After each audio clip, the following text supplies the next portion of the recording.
Hello and welcome. My name is Meepolis, they, he, she, and today's pick is Phlox by L. Nichols. Originally published in 2012, I believe I read the 2018 edition published by Secret Acres. A trans graphic memoir. I also had to pick it up because I accidentally read the follow-up title, I Am Only a Foreigner Because You Do Not Understand, earlier this year. Links in the cards. Content notes for C-section, homophobic, Christianity, slurs, fatphobia, skeletons, drinking/smoking, disordered eating, and cutting.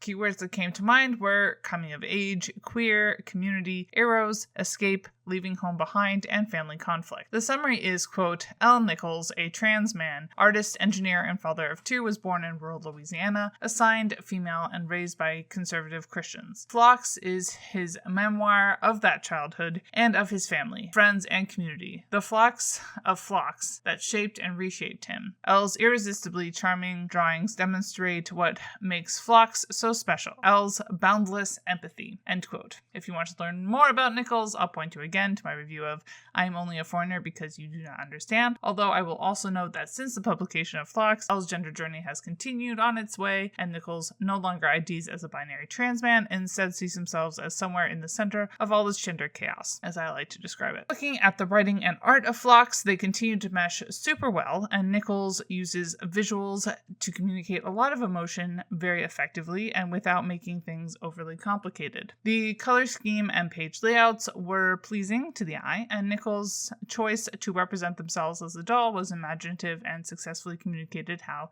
Nichols felt. Community was a real central theme in Phlox, particularly the way that evangelical Christian community can hold you close one moment and spit you out the next, depending on if you conform or not, although L is able to eventually find many other communities, including a new faith community, to be part of as they find themselves. There's also a fair amount of comparing and contrasting between L's parents after they divorced, both of whom use L against the other. Fun! Gender exploration is also obviously front and center. Hair plays a big part in this first volume for L. There's the push and pull between learning how to express oneself, even as L's mom tries to corner them in a fembox.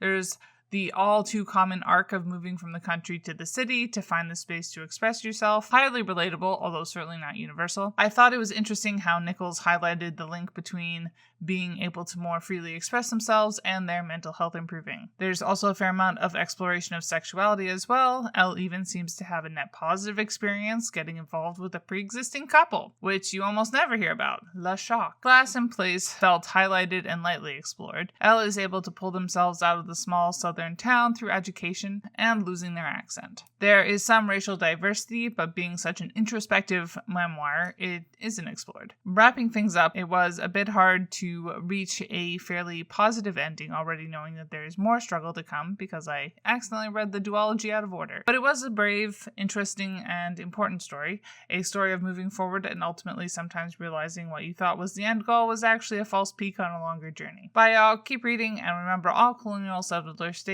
are a lie. And Literally Graphic is created on land that should be given back to the traditional landholders, which in this case is, to my knowledge, the Mississaugas of the Credit First Nation, an Anishinaabe people, the Haudenosaunee Confederacy, and the Huron-Wendat Nation.